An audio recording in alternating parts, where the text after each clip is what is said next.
Well, as you know, COVID-19 can severely impact the lungs, heart, and kidneys. Tonight at 5:30, our Sarah Jones introduces us to a couple who both show up when a patient is severely ill and struggling for oxygen. For a respiratory therapist working with COVID-19 patients, pretty much everything that we do puts us at risk.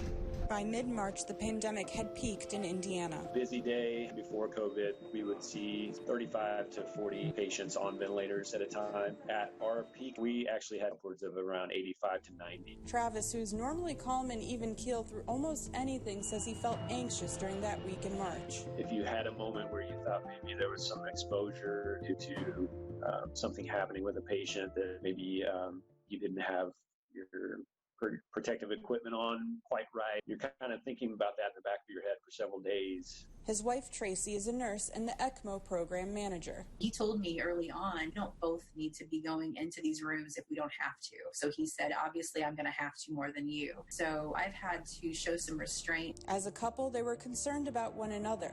And as parents, I take off my shoes before I get in my vehicle. And then when I get home, come in the garage, strip down before I actually go into the house, and just kind of leave my scrub outside the house, and then leave them there for a couple days and then throw them in the laundry. The front lines are stressful, and as a parent, the responsibilities don't end there. We've been able to lean on each other for that, to cope with that stress. Not everybody gets to have, so I feel lucky. You know, my wife has been amazing. She will go in early and get off late, and after working, you know, she's doing the homeschooling and stuff like that, and we're both kind of trying to balance that together. And then hopefully the kids are understanding that we are doing the best we can.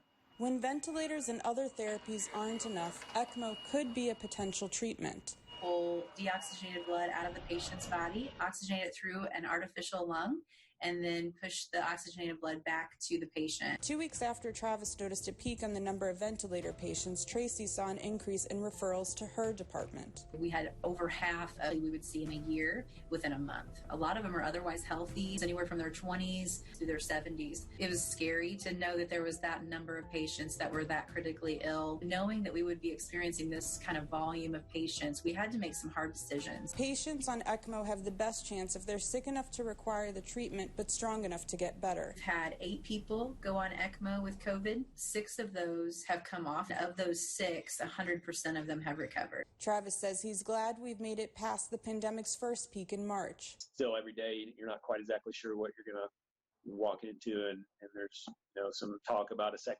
wave, or when things start to open up again, what is it going to look like? The only thing that's for certain in this pandemic is that the front line will continue to be there.